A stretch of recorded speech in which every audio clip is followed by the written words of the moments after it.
কিছু মুসলমানরা যুদ্ধ করতেছে ইহুদি নাসারারা শুধু পুরো পশ্চিমাদের বিরুদ্ধে।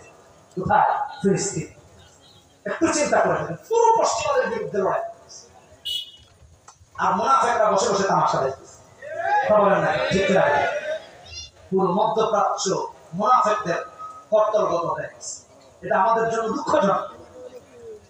আল্লাহ হেদায়েত দান করুন। এই জন্য যে কথা বলতেছিলাম, হক্কানি আলেমরা তাদের দায়িত্বের ব্যাপারে সচেতন। সেই একজন হোক দায়িত্বের ব্যাপারে সচেতন। এদেশের আলেমদের উপর জুলুম হয়েছে, নির্যাতন হয়েছে, শুধু কেন জানেন?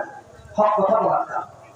আমাদের মিডিয়ার ভাইরা কভার করেছেন, মিডিয়াতে দিয়েছেন, সোশ্যাল মিডিয়া প্ল্যাটফর্মে, ইলেকট্রনিক মিডিয়া, প্রিন্ট মিডিয়া। ব্যাস, আলেমের বক্তব্য দেখে তার বাড়িতে রাতের বেলা গিয়ে ঘুম করার জন্য খবর। ঠিক না? কি আলেমদেরকে ঘুম করা হয় নাই? ফেরেশতারা করেছে, ফেরেশতারা করেছে, জিন্নাতরা করেছে।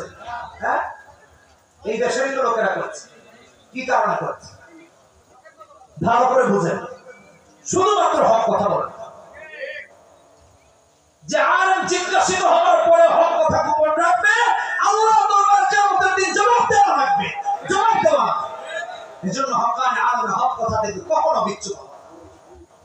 রাসূল সাল্লাল্লাহু আলাইহি ওয়াসাল্লামের হাদিস, আবু দাউদের হাদিস, রাসূল বলেছেন 3660 নম্বর হাদিস, মান সুইলা আন ইলমিন ফাকাদাহু আলজামাহু আল্লাহু ইয়াওমাল কিয়ামাতি বিলিজামিন মিন নার।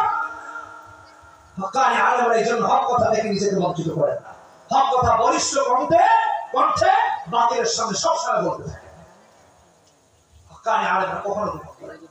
আল্লাহ কোরআনে বলেছেন 159 নম্বর আয়াতে সূরা বাকারা, ইন্নাল্লাযীনা ইয়াকতুমুনা মা আনজালনা মিনাল বাইয়িনাতি ওয়াল হুদা মিন বা'দি মা বায়্যানাহু লিন-নাসি ফিল কিতাব উলাইকা ইয়ালআনুহুমুল্লাহ ওয়া ইয়ালআনুহুমুল লা'ইন। যে হক কথা গোপন রাখে, অর্থের কারণে, সম্মানের কারণে, পদের কারণে নিজের চাকরি চলে যাবে, এই জন্য বাতিলের কাছে নিজেকে অপমানিত লাঞ্ছিত হবে, এই জন্য কিয়ামতের দিন ভালো করে মনে রাখবেন, আল্লাহর কাছে জবাবদিহিতার কাতার দাঁড়াতে হবে। আল্লাহ লাখ অভিসম্পদ আপনাদের উপরে পড়ে। কথা বলো ঠিক না? বারবার আল্লাহ আপনাকে আমাকে সাবধান করেছেন, সচেতন করেছেন। 173 174 আল্লাহ বলেছেন, উলাইকা মা ইয়াকুলুনা ফি বুতুনিহিম মিন-নার। সূরা বাকারা। আপনি এখান থেকে উপার্জিত যে অর্থ দিয়ে খাবার খাচ্ছেন, পেটে জাহান্নামের আগুন। কিয়ামতের দিন আল্লাহ আপনার সাথে কথা বলবে। আপনি কি বুঝবেন? আপনি কি বুঝবেন যে মসজিদের মিম্বর থেকে মাদকের বিরুদ্ধে হক্কানি আলেমরা কেন কথা বলেন? আপনি কি বুঝবেন গায়ের আলেম হয়ে মসজিদের মিম্বর থেকে চাঁদাবাজির বিরুদ্ধে হক্কানি আলেমরা কেন কথা বলেন? আপনি কি বুঝবেন গায়ের আলেম হয়ে মসজিদের মিম্বর থেকে হক্কানি আলেমরা ধর্ষকদের বিরুদ্ধে কথা বলেন?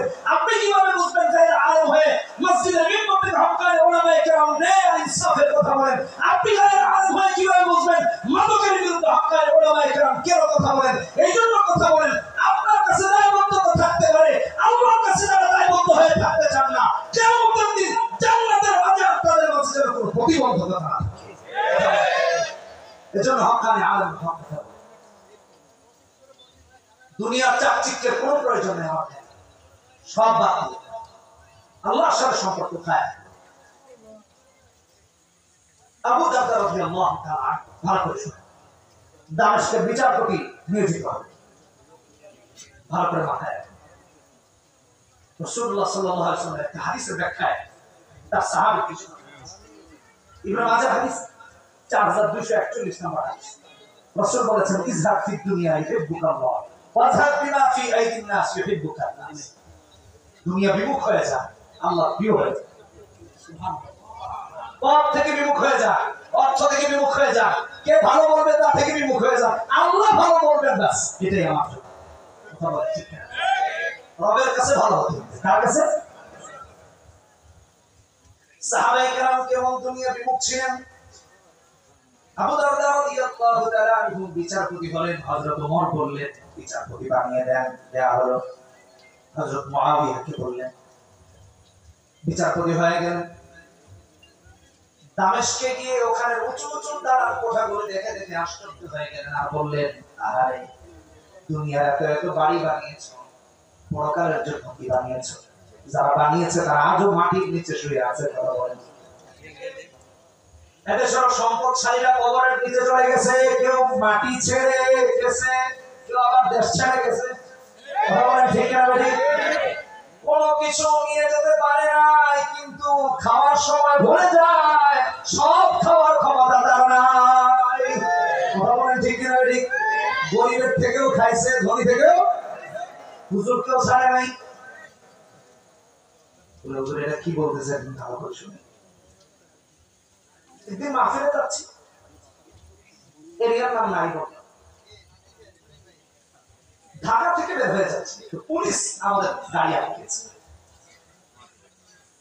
গাড়ি আটকানোর পর ওখানে গাড়ির কাগজপত্র ঠিক আছে, বাট আমাদের মাহফিলের জন্য খারাপ, মাহফিল খারাপ একটা বিশাল টেনশন।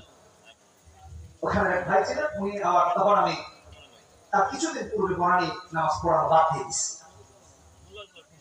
আমার বনানী ওখানে প্রভাবশালী কর্মকর্তার সাথে সে জামাতে গিয়েছে, এক সাবজেক্ট অফিসার, বিসিএস ক্যাডার। সেই পরিচয় আমার সাথে পরিচয় আছে। তা আমি বললাম যে দেখেন ওনার পরিচিত, আর তাছাড়া গাড়ি সবকিছু ঠিক আছে, আর মাহফিলের তারা আছে। তখন বলল আচ্ছা ঠিক আছে চলে যান, বলে আবার আসছে। একটু চা খাওয়ার টাকাটা দিয়ে যান। ভালো করে বুঝছে কি অবস্থা চলছে। বৈষম্যের বিরুদ্ধে এদেশের ছেলেরা আন্দোলন করছে। কথা বলে ঠিক না? বৈষম্য মুক্ত হতে পেরেছি? রাস্তাঘাটে সব গাড়ি চলে, সব গাড়ি অনিয়ম করে, কোনো অসুবিধা নেই, কিন্তু প্রাইভেট গাড়ি যারা চালায় তাদেরকে মামলা। ঠিক না? এদের সাথে সমস্যা। এই বৈষম্য কেন তৈরি করে রাখা হবে? এগুলো বন্ধ করো। ইল্লাহি তাকবীর, ইল্লাহি তাকবীর। আব্দুল্লাহ আলামিন সাহেবের আগমন, আব্দুল্লাহ আলামিন সাহেবের আগমন। জোরে বলি শুভেচ্ছা স্বাগত, আরো জোরে। আলহামদুলিল্লাহ হযরত চলে এসেছেন। প্রত্যেকের